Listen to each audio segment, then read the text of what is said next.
নমস্কার, আমার এই ইউটিউব চ্যানেলে আজকে আমাদের তৃতীয় ক্লাস এমএস ওয়ার্ডের উপর। প্রথম দুটি ক্লাস যারা দেখুনি তারা দেখে নেবেন। এমএস ওয়ার্ডের উপর প্লেলিস্ট বানানো আছে, এখান থেকে দেখতে পারেন। তাহলে শুরু করছি আজকের ক্লাস। আজকে আমরা ওয়ার্ডে ফরম্যাটিং অপশন দেখব, কিভাবে ডকুমেন্টকে ফরম্যাটিং করব। হোম ট্যাবে যাবেন, ফন্ট গ্রুপে যাবেন, ফরম্যাটিং রিলেটেড অনেকগুলো অপশান আছে এখানে। এই টেক্সটগুলো একটু জুম করে নিলাম। আমি কার্সারটা রাখলাম স্টার্টিংয়ে এবং এন্টার করে দিলাম। দেখুন প্যারাগ্রাফ নিচে শিফট হয়ে গেছে। এখানে আমি টাইটেল দিয়ে দিলাম চ্যাপ্টার 1। চ্যাপ্টার 1কে সিলেক্ট করলাম। যখনই সিলেক্ট করবেন, এটার উপরে একটা মিনি টুলবার আছে ফরম্যাটিংয়ের। এই মিনি টুলবারের ফরম্যাটিংটা উপরেও আছে। মিনি টুলবার থেকেও অ্যাক্সেস করতে পারো এবং উপর থেকেও অ্যাক্সেস করতে পারো। আমি চাইছি এটার ফন্ট সাইজ কিছুটা বাড়াই।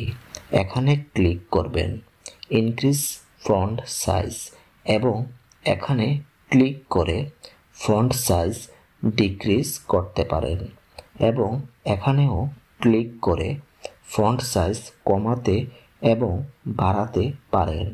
তারপর আপনি এখান থেকে বোল্ড করতে পারেন এবং এখান থেকে ইতালিক করতে পারেন। দেখুন এখানে যা ক্লিক করছি এখানে টেক্সটে রেজাল্ট দেখাচ্ছে। আমি ইতালিক সরাতে চাইছি। দেখুন টেক্সট থেকে সরে গেছে এবং এখানে ক্লিক করে আন্ডারলাইনও দিতে পারেন। এখানে ডাউন এরো দেখাচ্ছে, এখানে ক্লিক করবেন। দেখুন আন্ডারলাইন অনেক ধরনের দেখাচ্ছে, আপনার পছন্দ মতো সিলেক্ট করে নিতে পারেন। আপনি এখানে ক্লিক করে ফন্ট কালারও দিতে পারেন। এই অপশনগুলো জাস্ট ক্লিক করবেন, রেজাল্ট পেয়ে যাবেন। এখানে গিয়ে আপনি ফন্ট স্টাইল চেঞ্জ করতে পারেন। অনেক ফন্ট স্টাইল পেয়ে যাবেন, আপনার পছন্দ মতো সিলেক্ট করতে পারেন। ফরম্যাটিং দিলাম। আপনি চাইছেন এই ফরম্যাটিং সবগুলো একসাথে ক্লিয়ার করবেন। তার জন্য আপনাকে একটা অপশন দিয়েছে। দেখুন একটা ছোট অপশন দিয়েছে ক্লিয়ার অল ফরম্যাটিং। এখানে ক্লিক করবেন। দেখুন ক্লিক করার সাথে সাথে পুরো ফরম্যাটিং ক্লিয়ার হয়ে গেল। আবার যদি সেম ফরম্যাটিং করতে চান, সেম ক্লিক করতে হবে কি না? আমি একটু আগে যা স্টেপ করেছি আমি এগুলো আন্ডু করতে পারি ওয়ার্ডের মধ্যে। ফরম্যাটিং যদি ক্লিয়ার করি তাহলে আমি কন্ট্রোল প্রেস করে রাখবো এবং জেড প্রেস করব। দেখুন আগে যা ফরম্যাটিং করেছিলাম এসে পড়লো। মানে কন্ট্রোল জেড প্রেস আন্ডু করতে পারি। আমি কন্ট্রোল জেড প্রেস করলে এর আগে কি ফরম্যাটিং ছিল এটা আসবে। আবার কন্ট্রোল জেড প্রেস করলে এর আগে কি ফরম্যাটিং ছিল এসে পড়বে। এর আগে কন্ট্রোল জেড আন্ডু কীভাবে করবেন? কন্ট্রোল জেড মানে এক স্টেপ পিছে, আবার কন্ট্রোল জেড প্রেস করলে আবার এক স্টেপ পিছে যাবে।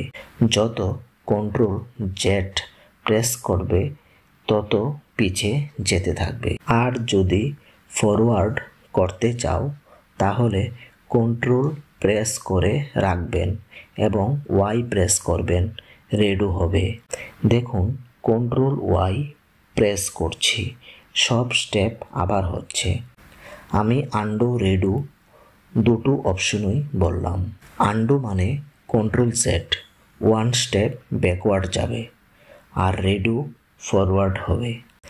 ফরম্যাটিং অপশন বুঝে গেছেন কিভাবে করবেন। তারপর যাচ্ছি অ্যালাইনমেন্টে। দেখুন এটা central alignment. Control E press করো, কন্ট্রোল আর প্রেস করবে তাহলে রাইট, কন্ট্রোল এল প্রেস করবে তো লেফট। আর জাস্টিফাই তো প্রথমে বলেছিলাম আপনাদেরকে, পার্ট 2 ভিডিওতে, পেজ সেটিং ভিডিওতে। জাস্টিফাই এটার মধ্যে কোনো লাভ হবে না। জাস্টিফাই প্যারাগ্রাফে করা হয়। প্যারাগ্রাফটা সিলেক্ট করো, তারপর জাস্টিফাইয়ে ক্লিক করো, দেখুন অ্যালাইনমেন্ট হয়ে গেছে ওয়ান লাইনে। এভাবে জাস্টিফাই করতে পারেন। তারপর এটাকে সিলেক্ট করি, এখান থেকে একটা কালার দিয়ে দিলাম, মানে ফিল কালার দিয়ে দিলাম। যদি বর্ডার দিতে চান এটাতে, এখানে গিয়ে অল বর্ডারে ক্লিক করে বর্ডার দিতে পারেন। আর যদি এটাকে রিমুভ করতে চান তাহলে এটাকে সিলেক্ট করবেন, এখানে গিয়ে নো ফিলে ক্লিক করবেন, রিমুভ হবে। এবং বর্ডারে গিয়ে নো বর্ডারে ক্লিক করলে বর্ডার রিমুভ হয়ে যাবে। এখানে এই অপশানগুলো পাবেন, অ্যাডও করতে পারেন এবং রিমুভও করতে পারেন।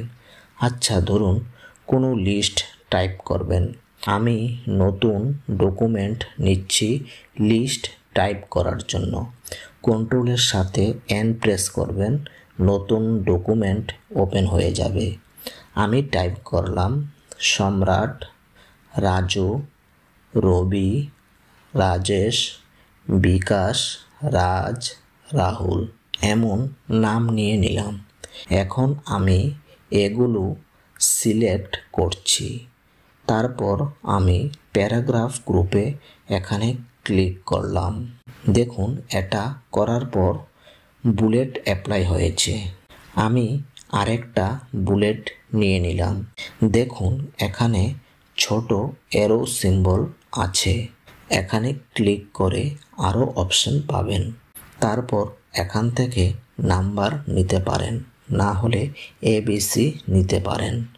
এইভাবে বুলেট বা নাম্বার এখান থেকে দিতে পারেন। আর আপনি যদি এগুলোর মধ্যে একটু স্পেস রাখতে চান তাহলে এখানে লাইন স্পেসিংয়ে গিয়ে স্পেস দিতে পারেন।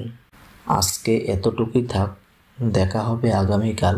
যদি ভিডিওটা ভালো লেগে থাকে তাহলে চ্যানেলটাকে সাবস্ক্রাইব, লাইক এবং বন্ধুদের মাঝে শেয়ার করবেন। ধন্যবাদ।